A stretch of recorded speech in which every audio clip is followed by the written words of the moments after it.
ஓம் முருகா போற்றி போற்றி. என் அன்பு குழந்தையே, நீ போராடியது போதும் தங்கமே. அடுத்த கட்டத்திற்கு பிரச்சனை இல்லாமல் நீ நகர வேண்டும் தானே? அப்போதுதானே வெற்றியை பெற முடியும்.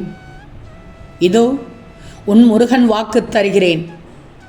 நீ எதற்காக பயப்படுகிறாய்? உனது அனைத்து பிரச்சனைகளிலும் இருந்தும் உன்னை நிச்சயமாக விடுவிக்கப் போகிறேன். இந்த உன்னை முருகன் சூழ்ந்து நிற்கும்போது எதற்காக பயப்படுகிறாய்? என் பிடியில்தான் இருக்கிறாய். நான் தானே உன் தகப்பன். உனது பாதுகாப்பு எல்லாம் நான் தானே. பின் எப்படி உனக்கு போராட்டத்தை நிறுத்தாமல் இருப்பேன்? உன் போராட்டத்திற்கு முற்றுப்புள்ளி வைக்கப் போகிறேன். இனி பிரச்சனை என்பது உனக்கு கண்டிப்பாக இருக்காது. அதுக்கு ஒரு தீர்வு தரப்போகிறேன். உனக்கு எல்லா சூழ்நிலைகளிலும் இந்த முருகன் துணை நிற்பேன்.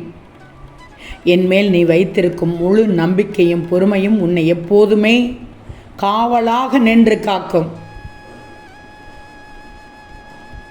நிச்சயமாக உன் மனம் தள்ளாடி கொண்டிருக்கும் பிரச்சனைக்கு, போராடி கொண்டிருக்கும் பிரச்சனைக்கு முடிவு கட்டப் போகிறேன்.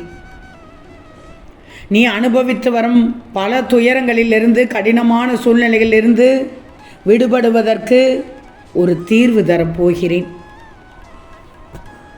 சோதிப்பது காலமாக இருந்தாலும் சாதிப்பது நீயாக இருக்கணும். உன்னிடத்தில் எவ்வளவோ திறமைகள் இருக்கிறது. அந்த திறமைகள் மூலம் நிச்சயமாக வெற்றியை பெறுவாய். ஆனாலும் இந்த நேரத்தில் சில தடைகள் உன் வேகத்தை குறைத்து கொண்டிருக்கிறது என்று எனக்கு தெரியும். கர்ம வினையினால் வரக்கூடிய தடைகளை முறியடிப்பேன். அதனால் தான் பிரச்சனை இருந்தது. அந்த பிரச்சனையினால் தான் உன் குடும்பத்தில் கூட போராட்டம் இருந்தது. இதோ அதற்கு முற்றுப்புள்ளி வைப்பேன் தங்கமே. உன்னை நான் ஏமாற்றவில்லை. மற்றவர்களையும் ஏமாற விட மாட்டேன். நிச்சயமாக விட மாட்டேன். உனக்கான விஷயங்கள் நிச்சயம் உன்னை வந்து அடையும். அவசரப்படாதே. உனக்கு இது கிடைக்குமோ நடக்குமோ என்று எண்ணக்கூடாது. நிச்சயம் உனக்கு நல்லதே நடக்கும். நீ இழந்ததை எல்லாம் வேறு வடிவில் விரைவில் உன்னை வந்தடைய இந்த முருகன் வழிவகை செய்வேன். இனி கவலை எதற்காக? யாம் இருக்க பயமேன் தங்கமே. அப்பா நான் இருக்கிறேன் உனக்காக. உன் துன்பங்களை எல்லாம் சந்தோஷமாக எதிர்க்க பழகிக்கொள். முயற்சி இல்லாமல் எப்படி வெற்றி கிடைக்கும்? ஆனாலும் உன் முயற்சி, திறமை எவ்வளவோ விதத்தில் மென்மேலும் பெருகி கொண்டிருக்கிறது.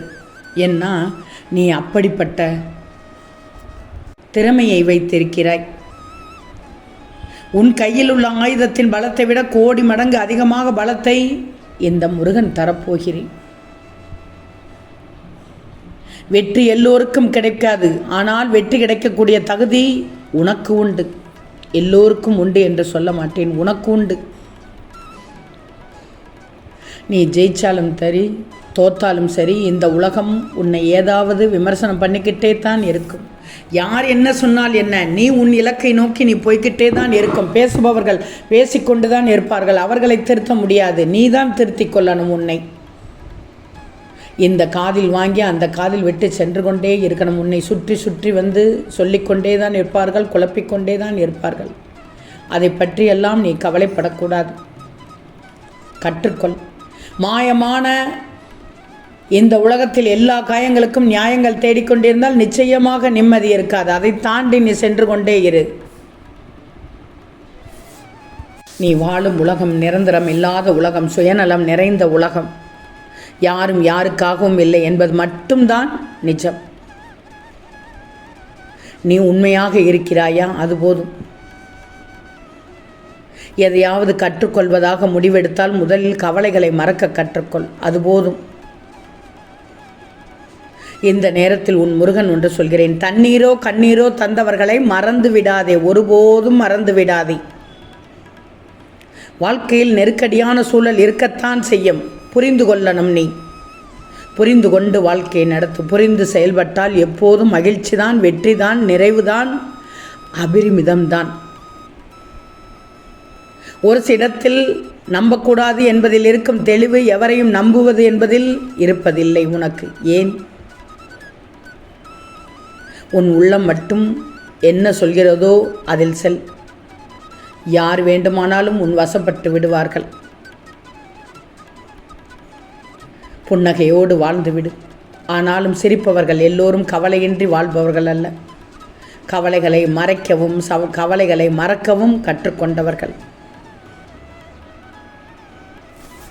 உன் இறைவனானவன் கொடுத்தும் சோதிப்பான், எடுத்தும் சோதிப்பான். கொடுக்கும் போதும் எடுக்கும் போதும் நீ எவ்வாறு நடந்து கொள்கிறாய் என்பதை பொறுத்துத்தான் உன் வாழ்க்கை எவ்வாறு அமைய வேண்டும் என்று கடவுள் மட்டும்தான் தீர்மானிப்பான்.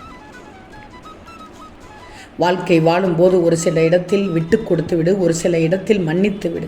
எந்த இடத்தில் விட்டு கொடுக்க வேண்டுமோ விட்டு கொடுத்து விடு, எந்த இடத்தில் மன்னிக்க வேண்டுமோ மன்னித்து விடு. விட்டு கொடுப்பதும் மன்னிப்பதும் தான் வாழ்க்கை. ஆனால் வாழ்க்கையின் போராட்டமே யார் விட்டு கொடுப்பது, யார் மன்னிப்பது என்பது தான் இப்போது வாழ்க்கையில் ஓடிக்கொண்டிருக்கிறது. அதனால்தான் உன் முருகன் சொல்கிறேன், எந்த இடத்தில் விட்டு கொடுக்க வேண்டுமோ, எந்த இடத்தில் மன்னிப்பு கொடுக்க வேண்டுமோ கொடுத்து விடு, தப்பில்லை. கோபமான சூழ்நிலையிலோ துக்கமான சூழ்நிலையிலோ இருந்தாலும் நீ பேசும்போது தவறான வார்த்தைகளில் பேசாதே. நேரம் காலம் அப்படி இருக்கும்போது ஏதாவது ஒரு சூழலில் சுற்றி சுழல் அடித்துவிடும். ஏன்னா சூழ்நிலை எப்போது வேண்டுமானாலும் மாறிவிடும். ஆனால் நீ பேசிய வார்த்தைகள் ஒருபோதும் மாறவே மாறாது தங்கமே. நல்லவற்றை ஏற்றுக்கொள், தீயவற்றை விட்டுவிடு. இந்த இடத்தில் கற்கும்போது எதை பெருக்கிக் கொள்ள வேண்டுமோ அதை பெருக்கிக்கோ. முக்கியமாக அறிவை அந்த இடத்தில் பெருக்கிக்கொள். இன்ப துன்பங்களை சமமாக எடுத்துக்கொள். கோபப்படாதே. அடிக்கடி நீ கோபப்பட்டால் உன் கோபத்திற்கு மரியாதை இல்லாமல் போய்விடும். கோபமே நீ படாவிட்டால் உனக்கே மரியாதை இல்லாமல் போய்விடும். அதனால் எந்த இடத்தில் கோபப்பட வேண்டுமோ அந்த இடத்தில் கோபப்படு. எந்த இடத்தில் நிதானமாக இருந்து கோபத்தை தவிர்க்க வேண்டுமோ தவிர்த்து விடு.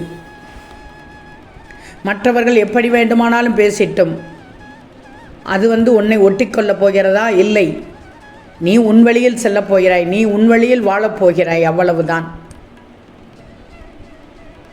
ஏன்னா இன்றைய காலகட்டத்தில் குற்றம் புரிந்தவனின் நியாயத்தையும் குற்றத்திற்கு அப்பாற்பட்டவனின் நியாயத்தையும் ஆராய்ந்து தீர்ப்பளிப்பது என்ன?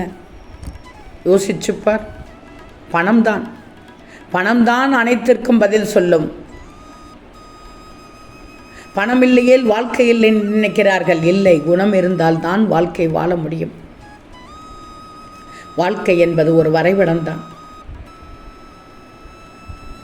அதில் மகிழ்ச்சி என்ற நதியை தொலைத்து கவலை என்னும் தீவில் கரை ஒதுங்கி நிற்கணும் தனிமரமாக. அதனால்தான் வாழ்க்கை என்பது ஒரு வரைபடம் என்று சொன்னேன்.